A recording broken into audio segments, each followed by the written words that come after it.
आपल्या सर्वांचं पुनश्च एकदा युनिक इन्फॉर्मेशन हबच्या या व्हिडिओमध्ये स्वागत आहे।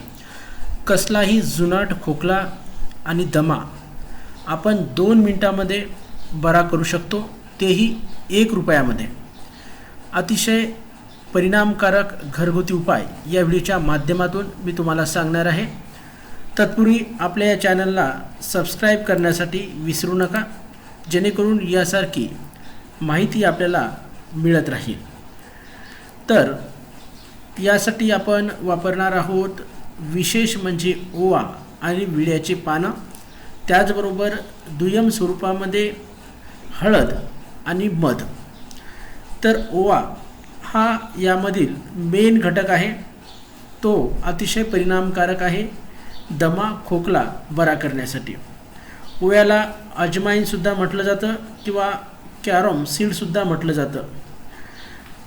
ओवा हा एक मसाल्याचा पदार्थ जरी असला तरी तो पाचन सुधारण्यासाठी खूप महत्त्वाचा आहे। त्याचबरोबर ओवा चवीला तिखट, कडवट आणि आंबट असतो। ओव्यामध्ये मोठ्या प्रमाणामध्ये लोह, कॅल्शियम, पोटॅशियम, आयोडीन, कॅरोटीन यासारखे घटक असतात। फायबर, कार्बोहायड्रेट्स, प्रोटीनसारखे पदार्थसुद्धा यामध्ये असतात। त्याचबरोबर ओव्यामधील थायमॉल या जंतुनाशक घटकामुळे याचा वापर मोठ्या प्रमाणामध्ये केला जाते। अशा प्रकारे ओव्याचं हे अनन्यसाधारण महत्त्व आहे। स्वयंपाकघरासाठी आपण त्याचा वापर नेहमी करत असतो। बाळ आणि बाळातिनीला धूर देण्यासाठी मोठ्या प्रमाणामध्ये ओव्याचा वापर केला जाते। सर्दी झाल्यास धुरी देऊन सुद्धा सर्दी यामुळे बरी होते, हे आपण अनेक वेळा करून बघितलेलं असेल। तर दमा आणि खोकला बरा करण्यासाठी आपल्याला याचा वापर करायचा आहे। पानं, जी विड्याची पानं आहेत ती पानंसुद्धा अतिशय गुणकारी आहेत। त्याच्यामध्ये वेगळ्या प्रकारचे घटक असतात, कॅरोटीन असते, लोह असते, वेगवेगळ्या प्रकारचे खनिज पदार्थ असतात। तर त्याचा वापरसुद्धा सर्दी, खोकला आणि दमा बरा करण्यासाठी होतो। आणि मध हे सुद्धा आयुर्वेदामध्ये खूप गुणकारी आहे आणि चव चांगली मिळण्यासाठी, त्याचबरोबर आपला जो घसा कोरडा होतो खोकलून त्यामुळे तो कोरडेपणा घालवण्यासाठी मधाचा वापर आपल्याला इथे करायचा आहे। आणि हळद ही आयुर्वेदामध्ये याचं महत्त्व हे अनन्यसाधारण आहे, आपल्या सर्वांना माहितीच असेल। हळदमध्ये कुर्कुमिन हा घटक आढळतो, त्यामुळे यासाठी सुद्धा खूप महत्त्वाचं आहे। तर दमा खोकला घालवण्यासाठी आपल्याला याचा उपयोग करायचा आहे। तर कृती बघा, विड्याची 2 पानं घ्यायची आहेत, स्वच्छ ताजे पानं घ्यायचे आहेत आणि ते धुवून घ्यायचे आहेत। धुवून घेतल्याच्यानंतर ते पुसायचे आहेत।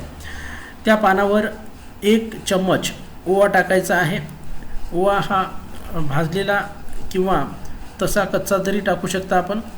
तर तो टाकल्याच्यानंतर त्याच्यावर 1 चिमूटभर अतिशय थोड्या प्रमाणामध्ये हळद टाकायची आहे आणि अर्धा चम्मच मध टाकायचा आहे।